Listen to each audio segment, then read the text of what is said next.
Chers frères et sœurs dans le Seigneur, aujourd'hui, nous réfléchissons à une relique qui a traversé les siècles et qui nous a permis de voir de nos propres yeux le sacrifice que Jésus a fait pour nous sauver. Nous parlons du geste extraordinaire du pape François lors de sa visite au Saint-Suaire. Un geste qui n'est pas passé inaperçu et qui a saisi la profondeur de la signification du suaire pour toute la chrétienté. Depuis des siècles, le suaire est l'objet de vénération, mais aussi de débats et de recherches scientifiques. Son existence même est un pont entre la foi et la science, entre le visible et l'invisible. Mais pourquoi le suaire est-il si important pour nous, en tant que chrétiens? Car, au-delà des preuves scientifiques et des théories, il représente un souvenir tangible de la passion, de la mort et de la résurrection de Jésus. Chaque trace, chaque tache sur ce drap parle du sacrifice suprême de l'amour du Christ pour l'humanité. Elle rappelle le prix que le Christ a payé pour notre rédemption. Et chaque fois que nous contemplons cette image, nous sommes appelés à réfléchir à la profondeur de l'amour de Dieu pour chacun de nous.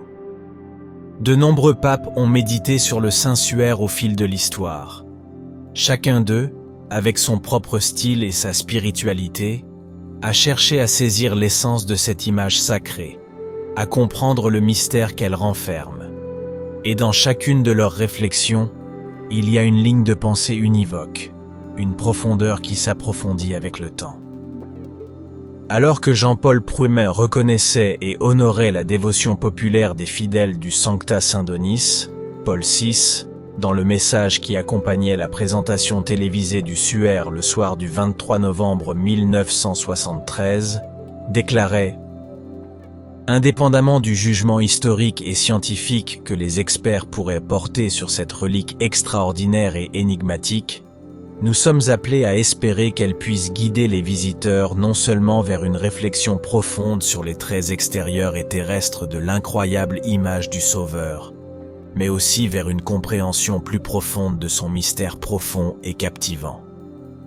Je regarde ce visage, concluait Paul VI, et chaque fois que je le fais, mon cœur proclame, c'est lui, c'est le divin Rédempteur. Pour Jean-Paul II, le suaire représentait un défi à la raison humaine, un témoignage extraordinaire qui, dans son silence, parle de manière sublime à chacun de nous. Le 24 mai 1988, lors d'une brève visite à Turin, Jean-Paul II, bien qu'il montrait déjà les signes de l'avancement de sa maladie, a prononcé un discours qui représente l'analyse la plus détaillée et approfondie de son pontificat sur le suaire. C'est un document qui semble avoir été destiné à notre époque. Le suaire a traversé les siècles pour permettre à tous de voir et de toucher la vérité du message du Christ, afin que personne ne puisse dire « Je n'ai pas vu, je ne savais pas ». Pie XI invitait tous à contempler le visage imprimé sur le suaire, un visage qui, bien que les paupières soient baissées, rayonne d'une lumière divine, un regard qui, bien que caché, atteint le plus profond de l'âme. Et le pape François, en 2013, a poursuivi cette pensée, nous invitant à voir au-delà de la mort, à regarder le bois de la croix et à nous immerger dans l'amour silencieux du Christ.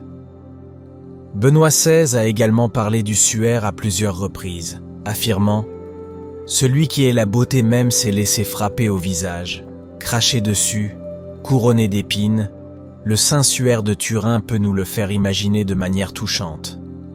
Mais c'est précisément dans ce visage si défiguré que se révèle la véritable, l'extrême beauté. La beauté de l'amour qui va jusqu'au bout et qui, précisément en cela, se révèle plus fort que le mensonge et la violence. » En 2015, le pape François a accompli un geste qui a parlé plus que 1000 mots. Il s'est approché du Saint-Suaire en silence, a contemplé cette image douloureuse et a incliné la tête en écoute, comme s'il entendait le message du Christ lui-même. Et ce message, comme Saint Jean-Paul II nous l'a rappelé, est simple mais profond. Crois en l'amour de Dieu et fuis le péché. Le pape François a posé un geste puissant, touchant le bord de la vitrine qui protège le suaire. Un geste spontané, mais chargé de sens, qui nous rappelle l'amour mutuel entre le Créateur et la créature. Ce geste nous ramène dans le temps, aux premiers pèlerins qui touchèrent les reliques des saints, cherchant à entrer en contact avec l'objet de leur dévotion.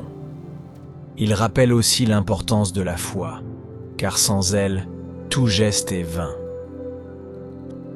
Frères et sœurs, le geste de foi spontané du pape François nous enseigne que la dévotion n'est pas seulement un acte extérieur, mais un acte de foi et d'amour.